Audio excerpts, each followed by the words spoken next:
اعوذ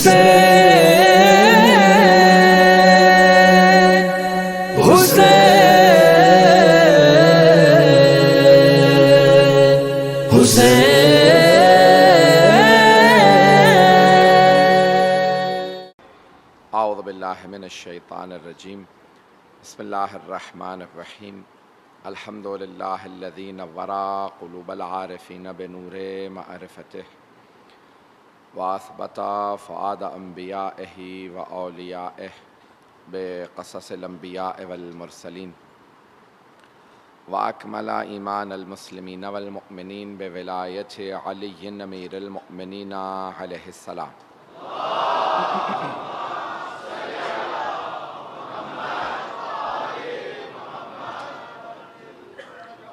والصلاة والسلام والتحیۃ والاکرام علی افضل الموجودات العبد المؤید والرسول المسدد المصطفى الامجد المحمود الاحمد اعنی ابا القاسم محمد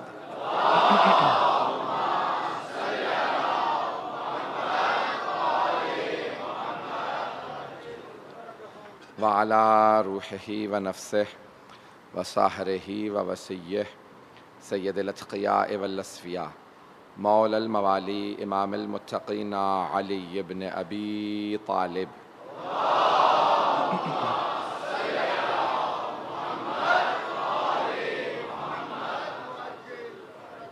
وعلی اوصیائہ لا سیما بقیۃ اللہ فی الارضین روحی وارواح العالمین لتراب مقدمہ الفدا واللعنة الدائمة على أعدائهم أجمعين من الآن إلى قيام يوم الدين أما بعد فقد قال الله الحكيم في كتابه الكريم بسم الله الرحمن الرحيم فأقم وجهك للدين حنيفا فطرة الله التي فطر الناس عليها لا تبديل لخلق الله ذلك الدين القيم ولكن أكثر الناس لا يعلمون صدق الله العلي العظيم صلوات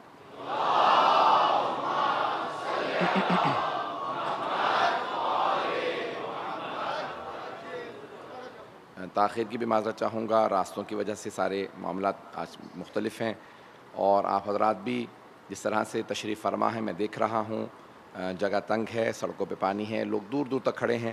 مطالب پیش کروں گا اپنے اشرے کے عنوان سے۔ جتنی بھی زحمت ہوگی، زحمت زیادہ ہونے سے ثواب زیادہ ہوتا ہے، اور اللہ نے اپنے راستوں کو سخت بنایا ہے تاکہ ہر کوئی نہ آ سکے۔ اہل بیت کے راستے پہ چلنا آسان نہیں ہے، اس لیے صرف و صرف ایمان والے ہی اس راستے پہ چلتے ہیں، اور دین حنیف ہے۔ فَأَقِمْ وَجْهَكَ لِلدِّينِ حَنِيفًا، جیسے تنگ تنگ بیٹھے ہیں، میں بہت دیکھ رہا ہوں سب حضرات جیسے بیٹھے ہیں، سن لیجیے گا مطالب کو۔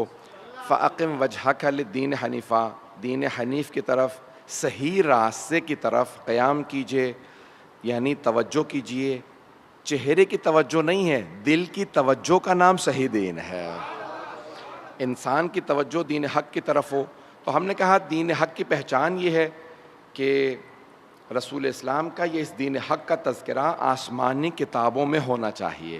کل میں نے اسی بات کو پیش کیا تھا، اسی بات کو آگے بڑھانا چاہتا ہوں۔ کچھ حوالے میں نے کل عرض کیے تھے، کچھ آج عرض کرنا چاہتا ہوں۔ آواز سب کو آ رہی ہے میری؟ تو عزیزان گرامی، میں نے کل عرض کیا تھا کہ آسمانی کتابوں میں رسول خدا کا تذکرہ پایا جاتا ہے، اور اللہ نے قرآن کریم میں بتایا ہے کہ گزشتہ کتابوں میں رسول خدا کا نام احمد بتایا ہے، کہ یأتی من بعدہ اسمہ احمد۔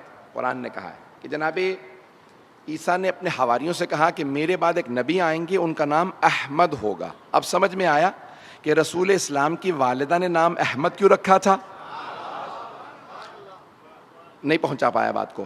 رسول خدا کے دادا نے نام محمد رکھا، والدہ جناب آمنہ نے نام احمد رکھا۔ جب لوگوں نے پوچھا نا جناب عبد المطلب سے، اے عبد المطلب، آپ اس پورے قریش کے سردار ہیں، مکے کی سرزمین کے سردار ہیں، سب لوگوں نے اپنے پوتو بڑا آدمی کو جو خاندان کا بزرگ ہوتا تھا بچے کو ہاتھ میں لیتا اور بتاتا سمیتہو عبد العزیٰ عبد الحی، جو بھی میں نے نام رکھا، میں نے عزیٰ جو ایک بت تھا اس کے نام پہ عبد الحبل اپنے بیٹے کا نام رکھا، یہ رکھا وہ رکھا۔ تو اسی دن جس دن سب نے اعلان کرنا تھا تو جناب عبد المطلب نے، رسول خدا کے دادا نے، اپنے ہاتھوں پہ رسول خدا کو اٹھایا اور کہا سمیتہ محمد، میں نے اپنے اس پوتے کا نام محمد رکھا ہے۔ تو سب لوگوں نے سننے کے بعد کہا اے عبد المطلب، ہم نے آج تک کسی بچے کا نام محمد نہیں سنا، عربی زبان کا لفظ ہے اور سب جانتے تھے۔ تو آپ سے پوچھا کہ آپ نے بیٹے کا نام، اپنے پوتے کا نام محمد کیوں رکھا؟ کہا کیونکہ میں دیکھ رہا ہوں، محمد یعنی جس کی بہت زیادہ تعریف ہو۔ کہا کیونکہ میں دیکھ رہا ہوں دنیا میں سب سے زیادہ رکھنے جانے والا نام بھی محمد ہوگا اور سب سے بلند نام بھی محمد ہوگا۔ نہیں پہنچا سکا، پھر بھی نہیں پہنچا سکا، مجمع کی توجہ، پھر بھی بات نہیں پہنچا سکا۔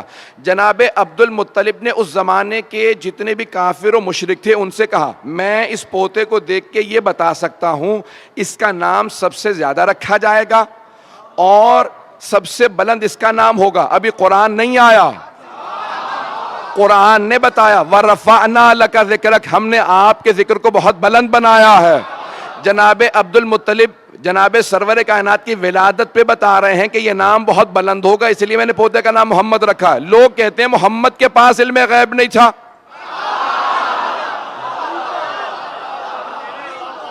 ان کے تو دادا دیکھ کے بتا رہے ہیں ان کا نام بہت بلند ہوگا۔ برطانیہ اور امریکہ کا ایک ادارہ ہے، وہ بتاتا ہے کہ سب سے زیادہ چیز کون سی کامن ہے، عام چیز کیا ہے۔ تو برطانیہ کے ایک ادارے نے بتایا تھا کہ دنیا میں سب سے زیادہ رکھے جانے والا نام، پہلا نام، دو نام ہوتے ہیں، فرسٹ نیم اور سر نیم یا لاسٹ نیم، یہ دو اصطلاحات استعمال ہوتی ہیں۔ پہلا نام، جیسے مثلا میرا نام ہے سید علی رضا رضوی، تو والدین نے نام علی رضا رکھا، سید، تو اب رضوی سر نیم کہلاتا ہے۔ تو وہ کہتے ہیں کہ سب سے زیادہ دنیا میں رکھا جانے والا نام، کیونکہ عیسائیوں کی آبادی سب سے زیادہ دنیا کے اندر ہے اور گوروں نے پوری دنیا میں حکومت کی ہے، تو جہاں جہاں جاتے تھے لوگوں کو اپنا پاؤنڈ دیتے تھے، اپنی زبان انگلش دیتے تھے اور اپنے نام دیتے تھے۔ تو انہوں نے کہا تھا کہ دنیا میں سب سے زیادہ رکھا جانے والا پہلا نام ہے جان اور سر نیم جو ہے وہ ہے اسمتھ۔ دنیا میں سب سے زیادہ اسمتھ ملیں گے اور پہلا نام ہوگا سب سے زیادہ جان۔ تو اب انہوں نے پچھلے 5-7 سال پہلے دوبارہ تحقیق کی کہ اب دنیا بدل چکی ہے، اب پہلا نام رکھا جانے والا محمد ہے اور آخری نام حسین ہے۔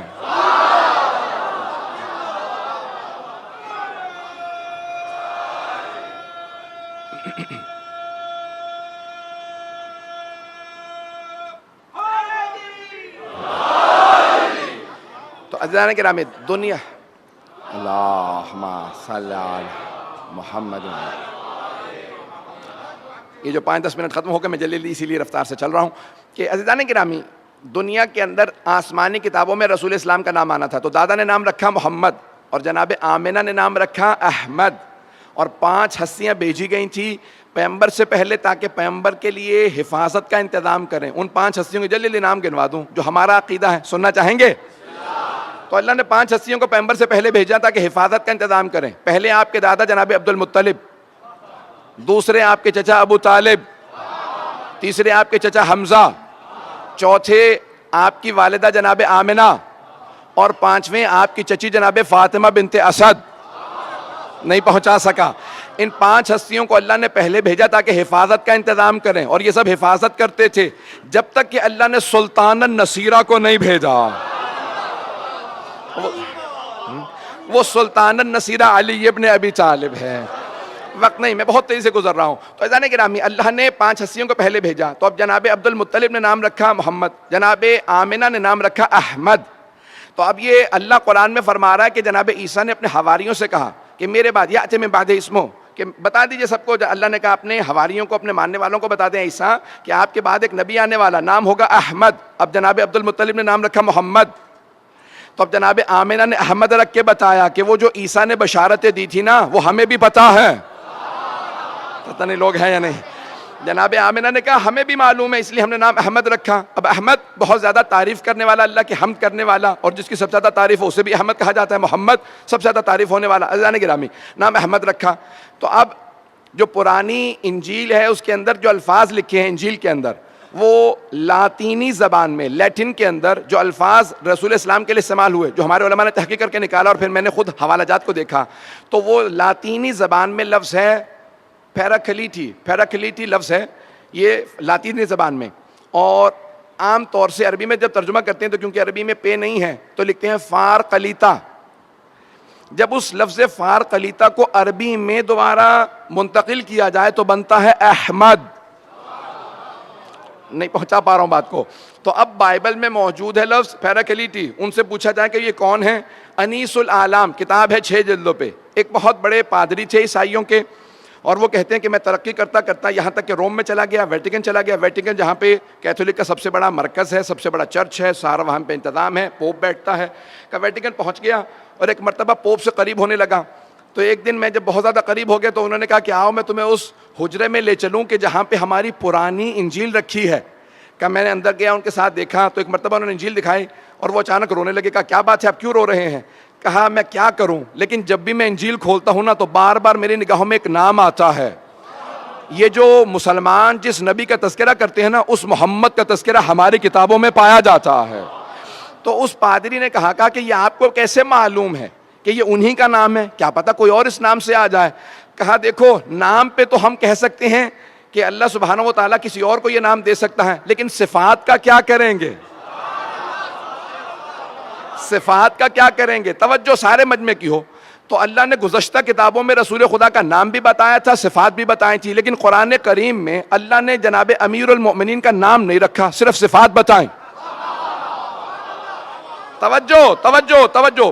خبردار کوئی سوال نہ کرے, کبھی نہ سوال کرے کہ بھئی اگر آپ کہتے ہیں کہ علی حق پہ ہیں تو ان کا نام قرآن میں کیوں نہیں ہے؟ اللہ نے صفات بتا دی ہیں, نام نہیں بتایا. پہلے نام بتائے تھے تو لوگوں نے کہا کہ یہ نام نہیں, وہ بھی ہو سکتا ہے, وہ بھی ہو سکتا ہے. تو اللہ نے کہا نہیں, میں علی کا نام نہیں بتاؤں گا, لیکن صفات ایسی بتاؤں گا سوائے علی کے کسی میں نظر نہیں آ.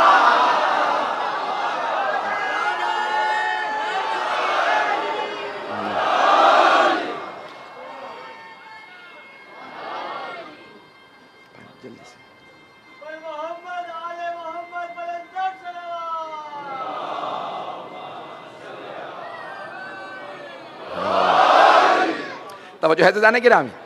تو اللہ سبحانہ و تعالیٰ نے قرآن کریم کے اندر صفات کو بتایا ہے, اور صفات بتاتی ہیں. حبیب خدا کی وہاں صفات کو بیان کیا تھا. میں جلدی سے ایک اشارہ کر کے آگے بڑھوں اگر سننا چاہیں گے جناب امیر میں.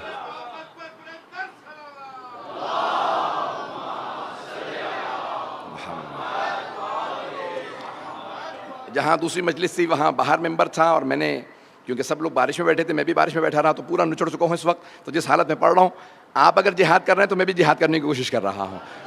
فیضان گرامی مطلب پیش کروں گا, اللہ نے صفات ایسی قرآن کریم میں بتائی ہیں جو کسی اور میں نہیں پائے جائیں گے. اللہ نے صفات قرآن کریم میں بتائی ہیں. میں نے اشارہ کیا ہے, 2-4 جملے صرف پیش کروں گا, آگے بڑھ جاؤں گا. سرور کائنات سے متعلق جو مطلب پیش کر رہا ہوں اسے سنیے گا. اللہ نے قرآن کریم میں صفات ایسی بیان کی ہیں جو اور کسی میں نہیں پائی جاتی سوائے علی ابن ابی طالب کے. فیضان گرامی اللہ صفات ایسی بیان کرتا ہے, صفات ایسی بیان کرتا ہے. اللہ کہتا ہے انما ولیکم اللہ ورسولہ والذین آمنوا الذین یقیمون الصلاۃ ویؤتون الزکاۃ وہم راکعون. تو اللہ قرآن کے اندر صفات ایسی بتاتا ہے. میں ساری آیات نہیں پڑھ سکوں گا, اشارہ کروں گا کہ علی بن ابی طالب. دیکھیں میں ایک جملہ کہہ رہا ہوں جو پورے سوشل میڈیا پہ عام ہو چکا ہے. تمام کے تمام صحابہ میں اور امیر المؤمنین میں بہت بنیادی فرق ہے. علی میں, اہل بیت میں اور صحابہ میں فرق ہے. علی میں, صحابہ میں فرق ہے. ہم صحابہ کا احترام کرتے ہیں لیکن علی علی ہے. عزیزان گرامی, ہم تمام صحابہ کا احترام کرتے ہیں, وہ رضی اللہ عنہم ہے, لیکن علی بن ابی طالب علیہ السلام ہے. عزیزان گرامی, صحابہ وہ ہیں جو آیات کا انتظار کرتے ہیں, آیتیں آئیں تو ہم عمل کریں. آیت آئی اقیم الصلاۃ, نماز قائم کرو, صحابہ نے نماز پڑھی. وآتوا الزکاۃ, آیت آئی انہوں نے زکات دی. آیت آئی انہوں نے حج کیا, وَلِلَّهِ عَلَى النَّاسِ حِجُّ الْبَيْتِ مَنِ اسْتَطَاعَ إِلَيْهِ سَبِيلًا. آیت آئی انہوں نے حج کیا. آیت آئی انہوں نے روزے رکھے. آیت آئی انہوں نے خمس دیا. آیت آئی وہ جہاد پہ گئے. تو صحابہ انتظار رہتے تھے, انتظار میں رہتے تھے, آیتیں آتی رہیں ہم عمل کرتے رہیں. لیکن آیتیں علی کے انتظار میں رہتی تھیں. یہ حالت رکوع میں زکات دیں تو ہم آئیں, یہ راہ خدا میں روٹیاں دیں تو ہم آئیں, یہ بستر رسالت پہ سو جائیں تو ہم آئیں, یہ ہاتھ میں تلوار لیں تو ہم آئیں, یہ خیبر کا در اکھاڑے تو ہم آئیں.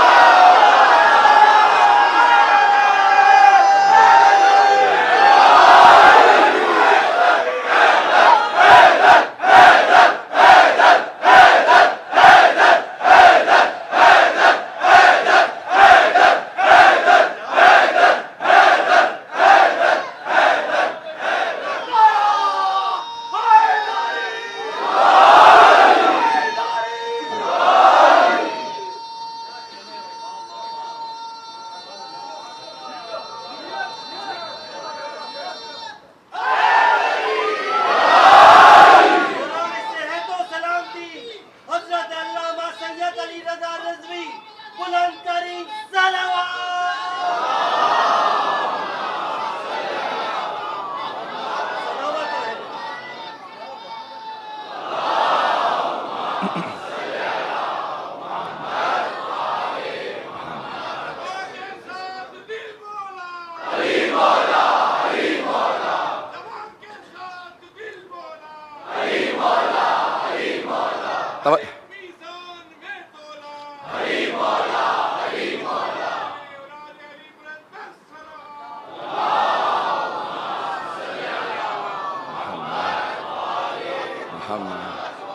توجہ فرمائے ایذان کرام.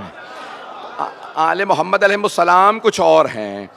ایذان کرامی جناب امیر المؤمنین سے متعلق پیغمبر نے کہا ہے جناب خود ابو ذر سے جناب جابر سے کہ اگر میرے سارے صحابہ ایک وادی میں جا رہے ہوں اور علی اکیلے دوسری وادی میں جا رہے ہوں تو اے ابو ذر اے جابر سارے صحابہ کو چھوڑ کے علی کے پیچھے چلے جانا. توجہ توجہ توجہ سارے مجمع کی توجہ. کہ سارے صحابہ کو چھوڑ کے علی کے پیچھے چلے جانا. کہ یا رسول اللہ آپ نے کہہ دیا ہم نے مان لیا لیکن دلیل کیا ہے وجہ کیا ہے؟ سب کو اتنے صحابہ کو چھوڑ کے علی کے پیچھے چلے جائیں. کہ کیونکہ علی مع الحق والحق مع علی. علی حق کے ساتھ ہے حق علی کے ساتھ ہے. لیکن یہاں پہ حدیث تمام نہیں ہوتی. یہاں پہ گروہ کا جملہ کہہ رہا ہوں میں پڑھنا کچھ اور جاتا تھا لیکن آپ حضرات نے مزاج بنا دیا. تو یہاں سرور کائنات نے کہا ہاتھوں کو بلند کے کہا علی مع الحق علی حق کے ساتھ ہے. پھر کہا نہیں والحق مع علی حق علی کے ساتھ ہے. پھر ہاتھوں کو اٹھا کے کہا اللہم ادر الحق کما دارا علی. پروردگارا حق کو ادھر موڑ دے جہاں علی جا.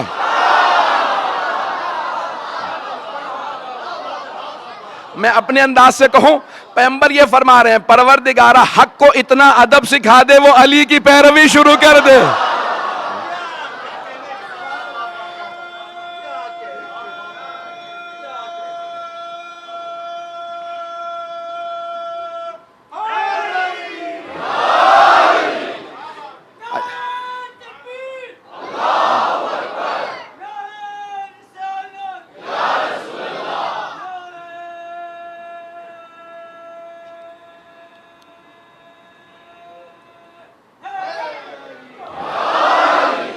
توجہ ہے سارے مجمع کی میرے ساتھ.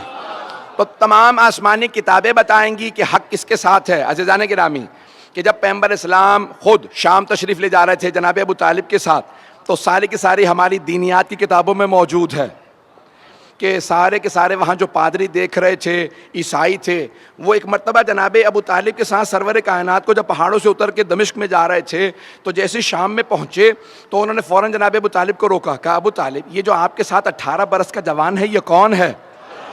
تو ان سب نے کہا یہ میرا بھتیجا. جناب ابو طالب نے ان سب سے کہا یہ میرا بھتیجا محمد مصطفیٰ ہے. تو کہا کہ ہم نے ان میں وہ صفات دیکھی ہیں جو ہماری انجیل میں پائی جاتی ہیں. تو جناب ابو طالب نے کہا تم بتاؤ تمہارے پاس کیا لکھا؟ کہا بھی ہم نے دیکھا جب یہ اتر رہے تھے نا تو درخت ان کے سامنے جھک رہے تھے. توجہ توجہ توجہ. درخت ان کے سامنے جھک رہے تھے. محسوس یہ ہوتا تھا یہ سارے کے سارے پہاڑ ریزہ ریزہ ہو جائیں گے. سب چیزیں ان کے قدموں کے بوسے لے رہی تھی اور یہ ساری کی ساری کائنات سے تسبیح کی آوازیں آ رہی تھی. لگتا ہے یہ وہ جو آخری نبی ہیں وہ یہی ہیں. عیسائی پادری دیکھے پہچان لے اور جو آغوش میں پال رہے ہیں وہ نہیں پہچان رہے ہیں. عزیزان گرامی وہ صفات تھی جناب سرور کائنات میں. یہاں تک کہ جب جناب فاطمہ بنت اسد مادر امیر المؤمنین مدینے آئیں تو صحابیات نے سوال کیا جو بیویاں پیغمبر پہ ایمان لے کے آئی تھی. کہا ہے فاطمہ بنت اسد آپ نے سرور کائنات کو پالا ہے کچھ بچپنے سے متعلق بتائیں گی؟ تو انہوں نے اتنے معجزات سنا اتنے. میں صرف ایک معجزے کی طرف اشارہ کروں گا اگر سننا چاہیں گے سب حضرات کہ دین حق کا جو پیشوا ہوگا اس میں صفات کیا ہونے چاہیے. تو کہا کہ رسول خدا کو بچپنے سے خرمے بہت پسند تھے تو میں بہترین جو خرمے ہوتے تھے نا چن کے ان کے لیے رکھ دیتی تھی کہ جب گھر آئیں گے تو خرمے کھا لیں گے کھجور کھا لیں گے. کہ ایک دن میری آنکھ لگ گئی دوپہر کی گرمی تھی کیونکہ پیغمبر کو آنے میں دیر ہو گئی. تو جیسے پیغمبر گھر آئے تو اچانک کچھ دیر بعد میری آنکھ کھلی. کہا رسول خدا کے آنے کا وقت ہو گیا. تو آپ نام لیتی تھی. کہا کہ بھی محمد کے آنے کا وقت ہو گیا. کہا میں اٹھی فوراً صحن میں گئی کہ میں خرمے جو پک جاتے تھے وہ گر جاتے تھے وہ جمع کر لوں اور دھو کے رکھ دوں. کہا جیسے میں اٹھی صحن میں گئی تو دیکھا کہ رسول خدا درخت کو اشارہ کر رہے ہیں کہ جھک جا. جیسے ہی وہ درخت جھکا تو آپ نے خرمے اتارے اور پھر کہا واپس چلا جا. توجہ توجہ. تو جناب فاطمہ بنت اسد نے کہا رسول خدا نے درخت کو اشارہ کیا، وہ جھک گیا، کہا پھر واپس چلا جا، واپس چلا گیا۔ جب 10 برس 9 برس کے سن میں پیغمبر کو پتا ہے کہ میرے اشارے پہ درخت جھک جائے گا، تو جب 40 برس کے ہوں گے تو پتہ نہیں ہوگا میں اللہ کے رسول ہوں؟ پتہ نہیں بات پہنچ رہی ہے نہیں پہنچ رہی؟ عزیزان گرامی، جب سب جانتے ہیں یہ عام ہستی نہیں ہے، بڑی بڑی ہستیاں گواہی دے رہی ہیں، تو نشانیاں ساری کتابوں میں آتی رہیں گی اور وہ نشانیاں بتائیں گی کہ یہ رسول خدا اللہ کے رسول ہیں۔ نشانیاں بہت سی ہیں، میں بہت جلدی شاید میں نے کبھی پیش کیے ہوں، کراچی میں پڑھ چکا ہوں، اس وقت میں اتنی مجالس پڑھ رہا ہوں کہ مجھے یہ یاد نہیں رہتا کہ کون سی چیز کہاں پڑھی ہے، اس کے لیے معذرت اگر کبھی آپ نے سنا ہو کہ اب نشانیاں علامہ محمد باقر مجلسی نے حق الیقین میں، بحار الانوار میں، اور سید نعمت اللہ جزائری نے انوار النعمانیہ میں، اور بزرگوں نے مختلف کتابوں میں ان معجزات کو درج کیا ہے۔ میں پیش کرنا چاہ رہا ہوں بہت جلدی کہ سرور کائنات کے جسد مطہر کے اندر معجزات کو لکھا گیا ہے کہ وہ آخری نبی آئیں گے، ان میں کچھ صفات ہوں گی، ایسی صفات ہوں گی جو کسی اور میں نہیں تھی۔ جتنے معجزات اللہ نے سارے انبیاء کو دیے ہیں اس سے زیادہ معجزات سرور کائنات کو عطا کیے ہیں، اور ان معجزات سے پتہ چلے گا کہ یہ اللہ کے بھیجے ہوئے رسول ہیں۔ وہ معجزات بتائیں گے تو اب 24 معجزات جسد مطہر میں ہیں، رسول اسلام کے جسم مبارک میں ہیں، جسد مطہر میں ہیں، رسول اسلام کے جسد مطہر کے اندر 24 معجزات علماء نے درج کیے ہیں۔ سننا چاہیں گے تو میں پڑھوں گا۔ آپ کی توجہات عقیدتوں محبتوں کی نظر کر رہا ہوں، زیادہ وقت نہیں لوں گا، آدھے گھنٹے کے اندر بات مکمل ہو جائے گی، میرا آپ سے وعدہ ہے۔ تو عزیزان گرامی 24 معجزات میں سارے نہیں پڑھوں گا، جتنے پڑھ سکوں گا جہاں تک وقت رہا اور جتنے آپ میں طاقت ہوئی سننے کی میں پیش کروں گا۔ جسم مبارک میں علماء نے لکھا رسول اسلام کے 24 معجزات کا، جہاں سے بھی رسول خدا گزرتے تھے سر پہ ایک ابر رہتا تھا، ایک بادل رہتا تھا، کیونکہ خالق کو یہ برداشت نہیں تھا کہ ان کے سائے پہ کسی کے پاؤں آ جائیں، ان کے سائے پہ بھی کسی کے پاؤں نہ آئیں۔ اب اگر کبھی کسی نواسے کو کاندھوں پہ سوار کریں تو پھر ماننا پڑے گا خالق کی اجازت تھی۔ میں بہت تیز سے گزروں گا۔ تو پیغمبر اسلام نے پیغمبر اسلام سے متعلق 24 معجزات علماء نے درج کیے ہیں۔ پہلا، سر پہ ہمیشہ ابر رہتا تھا، ایک بادل رہتا تھا۔ دوسرا، قد آور سے قد آور آدمی جب پیغمبر کے سامنے آتا تو رسول اسلام سر سے لے کے گردن تک اونچے نظر آتے تھے۔ کوئی بھی بلند قامت سے بلند قامت آدمی پیغمبر کے سامنے آتا تو سر سے لے کے گردن تک چھوٹا نظر آتا تھا۔ پیغمبر بہت زیادہ لمبے نہیں تھے لیکن وہ آدمی پھر بھی چھوٹا نظر آتا تھا۔ صحابہ کہتے تھے یا رسول اللہ یہ کیا ماجرا ہے؟ کہا میرے خالق کو منظور نہیں کوئی مجھ سے اونچا نظر آئے۔ اتنے لوگ ہیں یا نہیں؟ یہ دوسرا معجزہ بھی میں نے صرف پیش کیا ہے۔ تیسرا معجزہ علماء نے لکھا ہے، کہا کہ آپ کا جو پسینہ تھا اس سے خاص خوشبو آتی تھی جو نہ کسی گلاب میں تھی، نہ کسی پھول میں تھی، نہ کسی عطر میں تھی۔ آپ کے پسینے سے خاص خوشبو آتی تھی، توجہ ہو، پسینے سے خاص خوشبو آتی تھی، جسم مطہر سے خاص خوشبو آتی تھی، ایسی خوشبو آتی تھی کہ جہاں سے آپ گزر جاتے تھے 1 سے 2 دن تک کافر و مشرک جب وہاں آتے تھے تو سونگ کے بتاتے تھے لگتا ہے محمد گزرے ہوں گے۔ تو دوسرا پوچھتا کیسے معلوم؟ کہ وہ جو خوشبو ان کے بدن سے آتی ہے نا وہ اس جگہ سے آ رہی ہے۔ اب سمجھ میں آیا یہ حدیث قصہ میں جب دونوں شہزادے گھر میں آتے ہیں تو جناب سیدہ سے کیوں کہتے ہیں انی اشم عندک رائحۃ طیبۃ کأنہا رائحۃ جد رسول اللہ؟ مادر گرامی آپ کے پاس سے ایسی خوشبو آ رہی ہے جیسی نانا کے بدن سے آتی ہے۔ تو جسد مطہر سے ایسی خاص خوشبو آتی تھی، جہاں سے گزرتے لوگ بتاتے کسی بغیر خوشبو کے ایسی خوشبو آتی تھی۔ سنیں گے نا معجزہ کہ جسد مطہر سے خوشبو آتی تھی۔ ایک اور کہ جب راستے پہ چلتے تھے تو بعض اوقات کچے پہ چلتے تھے، گارے پہ، ریت پہ، مٹی پہ چلتے تھے، قدموں کے نشان نہیں بنتے تھے، اور بعض اوقات چٹانوں پہ پاؤں رکھتے جاتے تھے، نشان بنتے جاتے تھے۔ اب سمجھ میں آیا یہ قدم گاہ کے نشان کیوں ہیں؟ کہ بعض اوقات پاؤں چٹانوں پہ رکھتے تو نشان بنتے چلے جاتے۔ تو بعض علماء نے لکھا کہ اگر بعض صحابہ نے سوال کیا یا رسول اللہ بعض اوقات ہمیں لگتا ہے کہ آپ مٹی پہ نہیں چل رہے ہیں، اس سے اوپر چل رہے ہیں، آپ کے نشان نہیں بنتے اور چٹانوں پہ نشان بنتے چلے جاتے ہیں بعض اوقات، یہ کیا وجہ ہے؟ کہا میں اختیار رکھتا ہوں جہاں چاہوں میرے قدموں کے آثار باقی رہیں۔ ارے جسے قدموں کے آثار پہ اختیار ہو کیا دلوں پہ اختیار نہیں ہوگا؟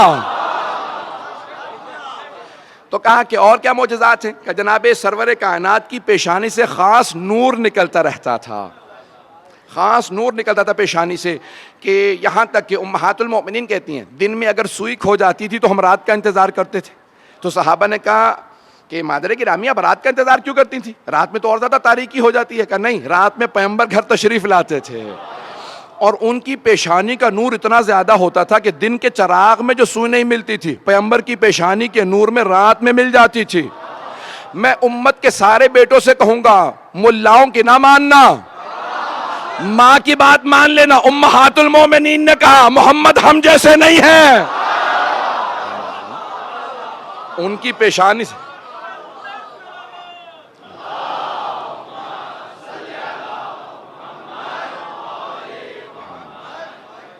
توجہ ہے میرے ساتھ مجمع کی. کہ یہ 24 معجزہ میں سارے نہیں پیش کر رہا ہوں, جلدی پیش کروں گا. کہ جس میں مبارک سے خاص پیشانی سے خاص نور نکلتا تھا. آپ کے بال اور ناخن بڑھتے نہیں تھے, بال بڑھتے نہیں تھے, جیسے تھے ویسے ہی رہتے تھے. صرف ایک مرتبہ سر کے بال حجۃ الوداع کے موقع پہ سر منڈوایا تو سارے صحابہ نے آپ کے منہ مبارک, فارسی میں منہ کہتے ہیں اسی لیے منہ مبارک کہا جاتا ہے, پیغمبر کے بال نہیں کہتے, منہ مبارک کہتے ہیں. تو صحابہ کرام نے سارے کے سارے پیغمبر اسلام کے مبارک آپس میں تقسیم کر لیے اور وہ فرماتے تھے ہم ہاتھوں پہ رکھ کے جب دعا مانگتے تھے دعا قبول ہوتی تھی. توجہ توجہ, سارے مجمع کی توجہ ہو. ماننے پہ آتے ہیں تو منہ کو مان لیتے ہیں, بال کو مان لیتے ہیں, اور نہیں ماننے پہ آتے تو آل کو نہیں مانتے. منہ مبارک تو جانے گا, وقت نہیں ہے میرے پاس, ساتھ ساتھ چلتے رہیے گا. جس محبت سے آپ سن رہے ہیں اسی سے سنتے رہیے گا. بس میری بات پہنچ جائے, یقین مانیے کہ آج کی مجلس ہو گئی. ایزان گرامی, اب تو منہ مبارک پیغمبر اسلام کے ناخن نہیں بڑھتے تھے, جب سفر کرتے ناخن کاٹتے نہیں تھے. پوچھا کیوں؟ کہ ایسا نہ ہو کہ کاٹ کے پھینکے لوگوں کے پاؤں آئیں. تو کہا منہ مبارک, اور آپ کے ناخن بڑھتے نہیں تھے. توجہ رکھیے گا, یہ معجزات ہے پیغمبر کے, عام نہیں ہے پیغمبر اسلام کی ہستی. تو آپ کے منہ مبارک, آپ کے ناخن, یہاں تک لکھا کہ سرور کائنات جب وضو کرتے تھے تو صحابہ وضو کا پانی بہنے نہیں دیتے تھے. یہاں تک کہ خود شیخ مرتضیٰ مطہری نے بھی لکھا, بڑے بڑے علماء نے لکھا, صحابہ کرام فوراً ظرف لے کے آتے, برتن لے آتے, کہ پیغمبر کے وضو کا پانی گرنے نہ دینا. جب پیغمبر وضو کر رہے ہوتے تھے تو وہ فوراً ظرف نیچے رکھ دیتے, یہ پیغمبر کے بدن سے مس ہوا پانی ہے, لے جانا, بیماروں کو پلانا, شفا مل جائے گی. تو صحابہ کرام تبرکن پیغمبر کے بدن سے مس ہوا پانی لے جاتے تھے, تبرکن. تبرک کے منکروں کو بتا دیجئے صحابہ تبرک کو مانتے تھے.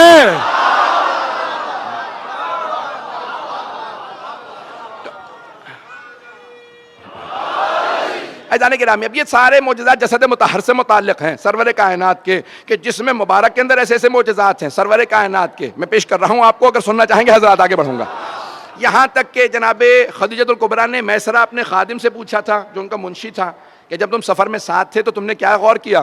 کہا بی بی جب رات کو خیمے نصب کر دیے جاتے تھے سب لوگ زمین پہ اپنے بسترے لگا کے سو جاتے تھے, تو جب بھی کوئی خیمے میں آتا تو اشارہ کر کے بتا دیتا تھا یہ محمد سو رہے ہیں. تو کہا میسرہ پتہ کیسے چلتا تھا؟ کہا بی بی سارے کے سارے افراد جب سو جاتے تھے تو رات کی تاریکی تھی تو پتہ نہیں چلتا تھا کون کون ہے, لیکن جب محمد مصطفیٰ سوتے تھے نا تو پورے بدن کو ڈھانپ لیتے تھے کالی چادر سے. اور سارے ہمارے بھائی بھی آج تک نعتیں پڑھتے ہیں, اے کالی کملی والے تجھ پہ لاکھوں سلام. پیغمبر کالی کملی پہلے تو سنت ہے, ہم شیعہ کالے کپڑے پہنے تو بدعت ہے. بھائی توجہ توجہ توجہ, وقت نہیں ہے نعروں کا, میں بہت ہی سے چل رہا ہوں. تو اب یہاں پہ سارے کے سارے افراد بولیں گے, مجھے پورا یقین ہے, جملہ پیش کر رہا ہوں. کہ پورے بدن کو ڈھانپ کے کالے رنگ کی چادر اوڑھ کے پیغمبر سو جاتے تھے, پورا بدن ڈھانپ کے سوتے تھے, پورا بدن ڈھانپ کے سوتے تھے. پھر بھی ہم دیکھ کے بتاتے تھے یہ محمد سو رہے ہیں. بی بی نے کہا کیسے پتا چلتا تھا؟ میسرہ کیسے پتا چلتا تھا؟ کہ بی بی جب سارے سو رہے ہوتے تھے تو وہ سب کے سب تاریکی میں ہوتے تھے, لیکن جب محمد مصطفیٰ سوتے تھے تو ان کے بدن سے نور چھن چھن کے نکلتا تھا, کالی چادر سے بھی نور باہر آ رہا ہوتا تھا. ہم نور دیکھ کے بتا دیتے تھے یہ محمد سو رہے ہیں. تو اب مجھے کہہ لینے دیجئے, اگر پیغمبر کو شب ہجرت کسی کو اپنے بستر پہ سلانا ہو تو کسی ایسے کو سلائیں گے جس کے جسم سے ویسا ہی نور نکلتا ہو.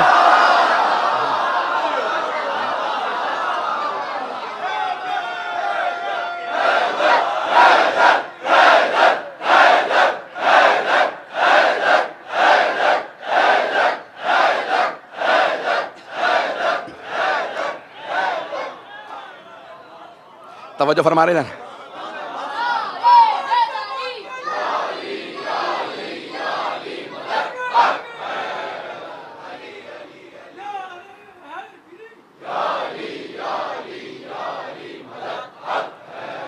توجہ فرما رہے جانے گرامی. تو اب جسد مطہر کے اندر سرور کائنات کیا جانے گرامی, سرور کائنات کوئی عام ہستی نہیں ہے. اس زمانے کے لوگ, پیغمبر فرماتے ہیں اس زمانے کے لوگ مجھے دیکھ رہے ہیں, اگر نہ مانے تو پھر ان کی کیا حیثیت ہے کہ دیکھ رہے ہیں پھر بھی نہیں مانتے. اور آپ نے سخت جملے استعمال کیے ہیں, لیکن ایک جملہ فرماتے ہیں, کہتے ہیں لیکن میرا سلام و میری آخری امت پہ جو بغیر دیکھے مجھ پہ ایمان لائے گی. پیغمبر نے سلام بھیجا اپنی آخری امت پہ کہ بغیر دیکھے ایمان لے آئیں گے. تو جتنی کتابوں کے اندر رسول اسلام کے جسم سے متعلق اور ایسے ایسے معجزات لکھے ہیں کہ خود چاند کے 2 ٹکڑے کرنا. عزیزان گرامی, ناسا جو امریکہ کا سب سے بڑا ادارہ مانا جاتا ہے خلا سے متعلق, اسپیس سے متعلق جو تحقیقات کی جاتی ہیں, اس کا نام ہے NASA, ناسا. تو انہوں نے باقاعدہ ابھی پچھلے دنوں ایک رپورٹ آؤٹ کی تھی, اور اس کے بعد پھر کسی مسلمان نے اس پہ آرٹیکل لکھا تھا. کہا جب چاند پہ گئے تو خود چاند کے اوپر ایک عجیب سی لکیر نظر آئی ہے, جیسے چاند کو کاٹ کے دوبارہ جوڑا گیا. نہیں ہے حضرات, ون شقل قمر, سورہ قمر کے اندر ہے کہ چاند کو تم نے نہیں دیکھا کہ ہمارے حبیب نے چاند کے 2 ٹکڑے کیے, ایک ٹکڑے کو مشرق بھیجا, دوسرے کو مغرب.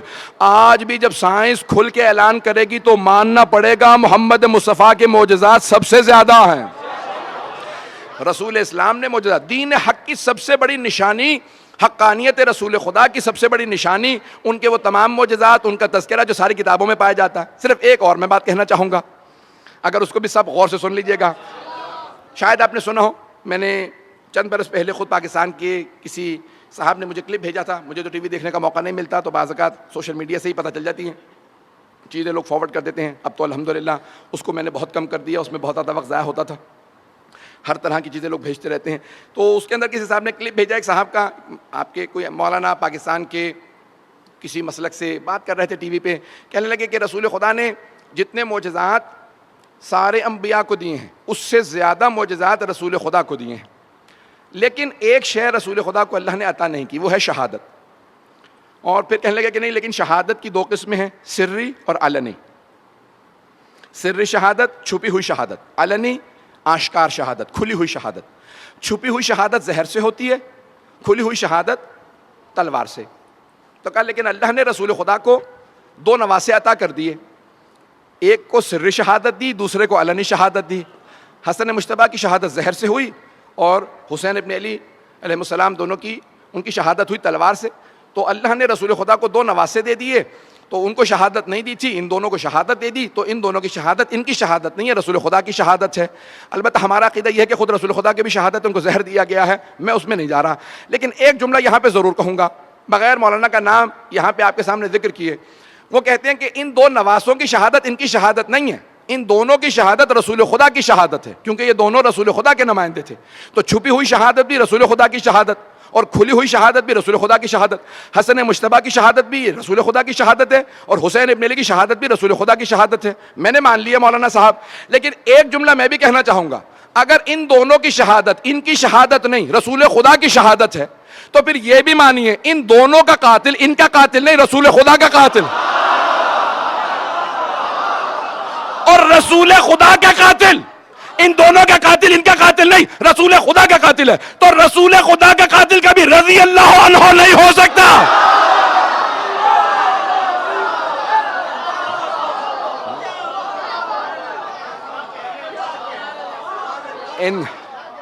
ان دونوں کا قاتل کبھی بھی رضی اللہ عنہ نہیں ہو سکتا, کیونکہ ان دونوں کی شہادت رسول اسلام کی شہادت ہے. تو ان دونوں کا قاتل رسول خدا کا قاتل ہے. قاتل رسول کو کبھی کوئی جرت نہ کرے رضی اللہ عنہ کہنے کی. عزیزان گرامی, پیغمبر اسلام کے متعدد معجزات تھے جن سے ثابت ہوتا ہے کہ آپ نمائندہ پروردگار ہیں اور آپ کا دین دین حق ہے. اور آج بھی رسول اسلام کے معجزات کچھ زندہ موجود ہیں. سب سے بڑے 2 معجزات جو آج تک باقی ہیں, پہلا سب کے سب فوراً جواب دیں گے, قرآن کریم ہے, اور دوسری ان کی آل ہے. ایک پہ سارے مسلمان متفق ہیں, وہ کہتے ہیں نہیں ایک معجزہ قیامت تک کے لیے باقی رہے گا. کون سا معجزہ؟ وہ ہے قرآن کریم. تو قرآن کیا ہے؟ کتاب ہے, درس ہے. اس کے لیے کتاب کے لیے مدرس کی ضرورت ہے, معلم کی ضرورت ہے, مفسر کی ضرورت ہے, مبین کی ضرورت ہے. جب آج تک قرآن باقی ہے تو پھر وارث قرآن بھی باقی ہونا چاہیے. تو ہم یہ کہتے ہیں کہ وہ جو پردہ غیب میں امام باقی ہے وہ وارث قرآن ہے, وہی وارث رسول ہے. وہ ہر چیز کے وارث ہیں اور وہ زندہ، ان کا خود رہنا یہ اللہ سبحانہ و تعالیٰ کا ایک وعدہ ہے۔ ایک جملہ میں ہمیشہ کہا کرتا ہوں، کہہ کے آگے بڑھ جاؤں گا۔ عزیزان گرامی، بہت سے افراد کہتے ہیں کہ کیسے ہو سکتا ہے کوئی امام ہو، پردہ غیب میں ہو، نظر نہ آتا ہو اور زندہ ہو؟ انہی سے مسلمانوں سے سوال کر لیجئے، شیطان کو مانتے ہو؟ ہاں مانتے ہیں۔ بھئی آپ نے یہ گناہ کیسے کر دیا؟ مجھے شیطان نے گمراہ کر دیا تھا۔ کیسے گمراہ کیا؟ ارے وہ نظر نہیں آتا، دل میں وسوسہ کر دیتا ہے، تو وہ شیطان جو نظر نہیں آتا وسوسہ کر دیتا ہے اسے تو مان لیتے ہو، اور وہ جو خدا کا نمائندہ ہادی برحق ہے اسے ماننے سے کیوں انکار کرتے ہو؟ عزیزان گرامی، جب پردہ غیب کے اندر کوئی چھپ کے گمراہ کر سکتا ہے تو پردہ غیب سے کوئی ہدایت بھی کر سکتا ہے۔ تو عزیزان گرامی، یہیں پہ بات کو میں مکمل کر دیتا، لیکن بس ایک اشارہ کرنے کے بعد پھر چند جملے مصائب کے، کہ پیغمبر اسلام کو اللہ سبحانہ و تعالیٰ نے کائنات پہ حقانیت کے ساتھ بھیجا ہے، قیامت تک کے لیے آپ کے دین کو لازم و واجب قرار دیا ہے سب پہ اطاعت کے لیے، اور تمام انبیاء پہ بھی آپ کی اطاعت واجب ہے، ائمہ پہ۔ یہ رسول اسلام کا زندہ معجزہ ہے کہ آج آپ کا قرآن بھی باقی ہے اور آپ کا وصی بھی باقی ہے، اور جب جناب عیسیٰ بھی ظہور کریں گے تو رسول اسلام کے 12ویں وصی کے پیچھے کھڑے ہو کے نماز پڑھیں گے۔ تو پروردگارہ یہ سارا تو نے انتظام کیا۔ ہاں، حقانیت کی بہت سی دلیلیں، اور ایک آپ کے جو فداکار تھے، جو آپ پہ قربان ہونے والے تھے، جو بڑی بڑی جلیل القدر ہستیاں، ان میں ایک نام ہے جناب حمزہ کا۔ میں نے بھی تذکرہ کیا تھا فضائل کے اندر بھی۔ مصائب بھی 2 جملے آج ان کے سن لیجئے، ان کے مصائب بہت کم پڑھے جاتے ہیں، میں نے شاید کبھی پیش کی ہوں تو سن لیجئے۔ عزیزان گرامی، جناب حمزہ امام حسین علیہ السلام سے پہلے سید الشہداء، میدان احد میں ابو سفیان اور ہندہ نے ایک مرتبہ غلام خریدا، نام تھا اس کا وحشی، اردو میں آپ لوگ وحشی کہتے ہیں، عربی میں وحشی کہا جاتا ہے۔ وحشی یعنی بہت خونخوار درندہ صفت غلام تھا، حبشہ کا تھا، اور نیزہ اندازی میں بہت ماہر تھا۔ تو ابو سفیان اور ہندہ نے دونوں نے، یزید کے دادا دادی معاویہ کے والدین نے، اس غلام کو خریدنے کے بعد کہا کہ تم یا محمد مصطفیٰ کو مار دو یا علی مرتضیٰ کو، دونوں میں سے کسی ایک کو مار دو گے تو ہم تمہیں آزاد کر دیں گے، پیسے بھی دیں گے، اور بہت کچھ کہا۔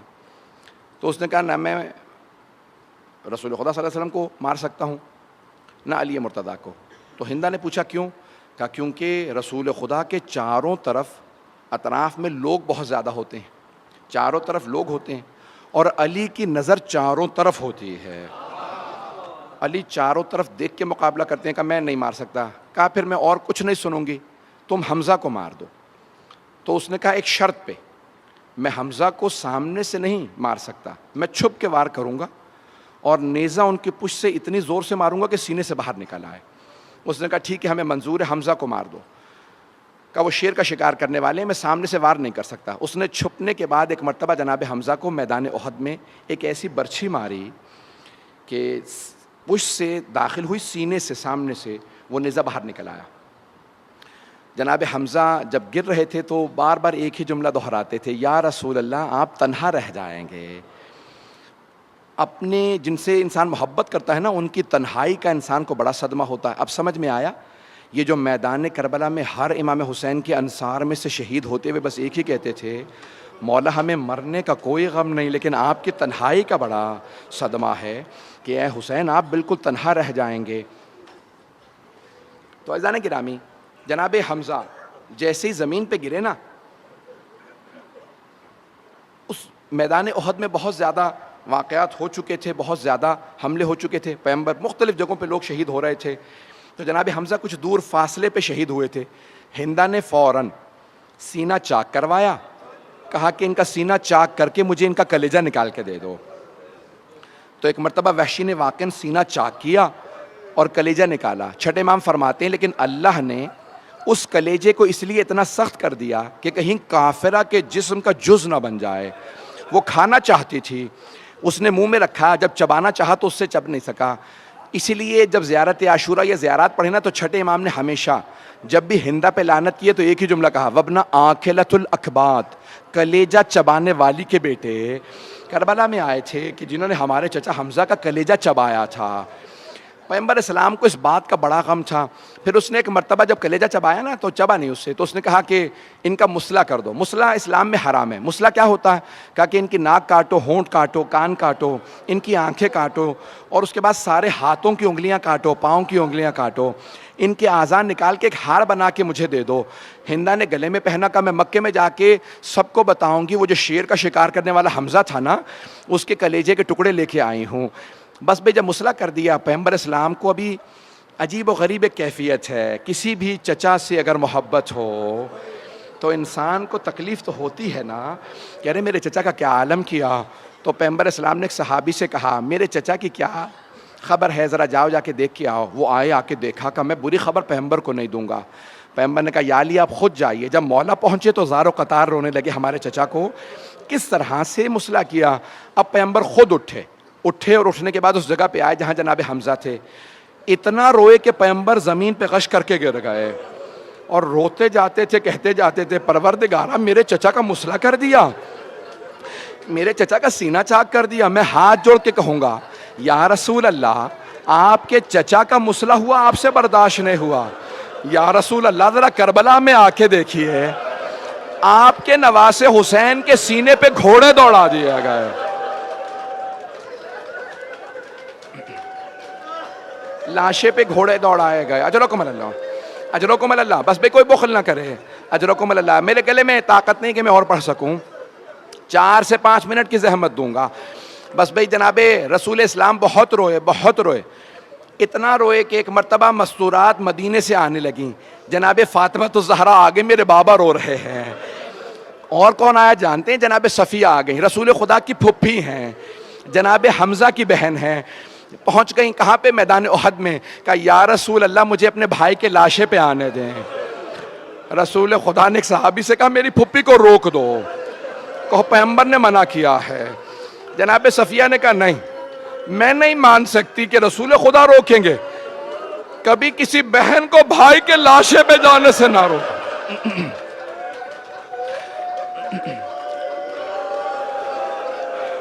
کہا میں نہیں مان سکتی کہ رسول خدا ایک بہن کو بھائی کے لاشے پہ آنے سے روک دیں۔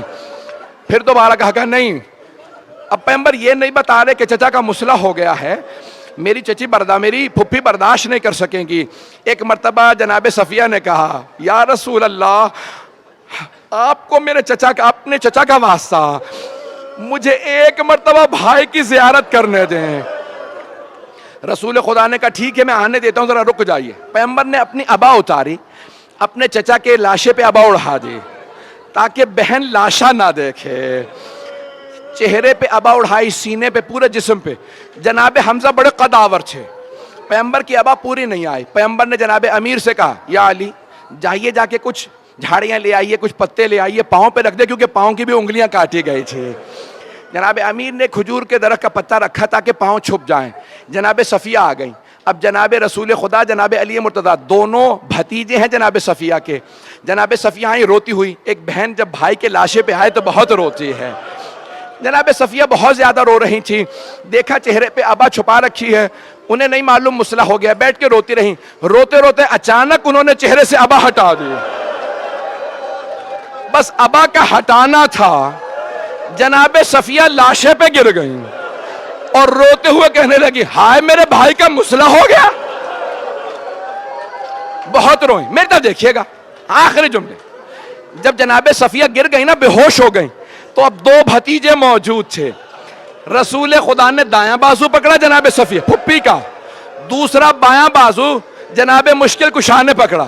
دونوں بھتیجوں نے پھپھی کو اٹھایا چچا کے لاشے سے، اور دونوں بھتیجے میدان احد سے پھپھی کو اٹھا کے مدینے لے آئے۔ جب بھی ہوش میں آتی ایک ہی بات پوچھتی میرے بھائی کا مسئلہ ہو گیا، اور بے ہوش ہو جاتی۔ دونوں بھتیجے بہت روتے رہے۔ اب میں کہوں گا یا رسول اللہ ذرا کچھ دیر کے لیے کربلا میں آئیے، وہاں بھی ایک بہن بھائی کے لاشے پہ آئی ہے۔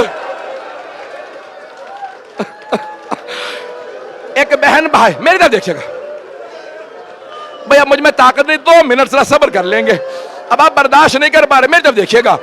ایک بہن بھائی کے لاشے پہ آئیں، ایک بہن بھائی کے لاشے پہ آئیں کیسے آئیں جناب زینب؟ امام سجاد کہتے ہیں جب میری پھپھی آئی نا میرے بابا کے لاشے پہ تو میرے بابا کا طواف کرنے لگی، طواف کرتی جاتی تھی، روتی جاتی تھی. امام سجاد کہتے ہیں ایک نگینے کے برابر میرے بابا کے جسم پہ جگہ نہیں تھی کہ میری پھپھی بوسہ دے سکتی. پھر ایک مرتبہ میری پھپھی نے مدینے کا رخ کیا، رو کے کہا اماں یہ آپ کا حسین. پھر ایک مرتبہ کہا اماں آپ نے کہا تھا میری طرف سے حسین کے گلے کے بوسے دینا. بی بی کے ہاتھ پسے گردن بندھے تھے. ایک مرتبہ جناب زینب بیٹھی، جانتے ہیں کیسے بوسہ دیا؟ مولا کہتے ہیں کہ میری پھپھی نے اپنے لبوں کو کٹے ہوئے گلے پہ رکھا اور چوم کے کہا اماں میں نے بوسہ دے دیا.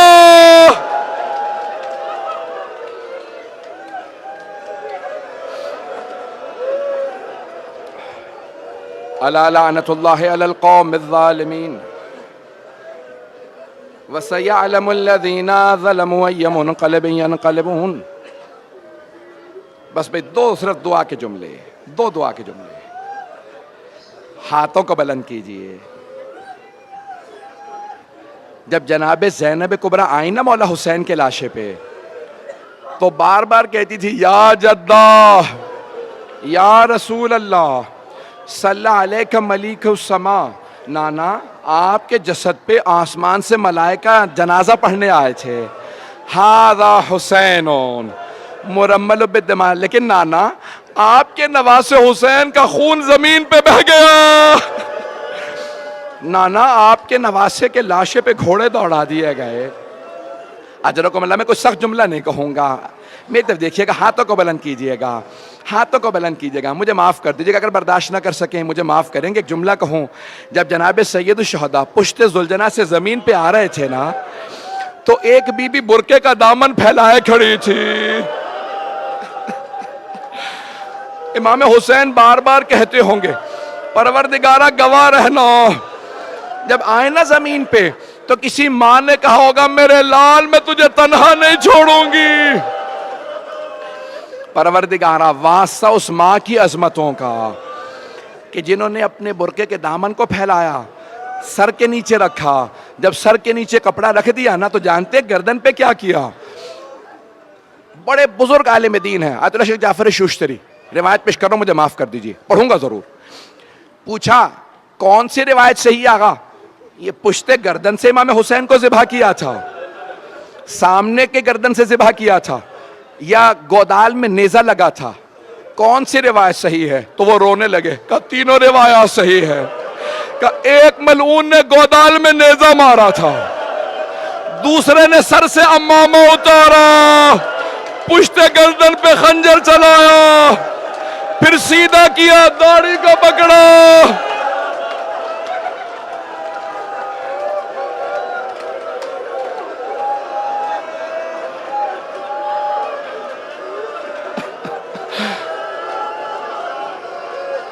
امام زمانہ کہتے ہیں میرا سلام و میرے جد حسین پہ، وَالشِّمْرُ جَالِسٌ عَلَى صَدْرِهِ، جب شمر سینے پہ سوار تھا، آخذٌ بِلِحْيَتِهِ، داڑھی کو پکڑ رکھا تھا. 70 قدم کے فاصلے پہ ایک بہن کھڑی رو رہی تھی.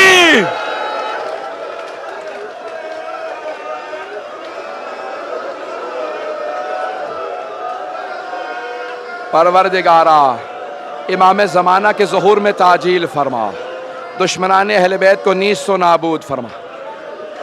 پروردگارہ کشمیر کو آزاد فرما، ہمارے مقامات مقدسہ کی حفاظت فرما.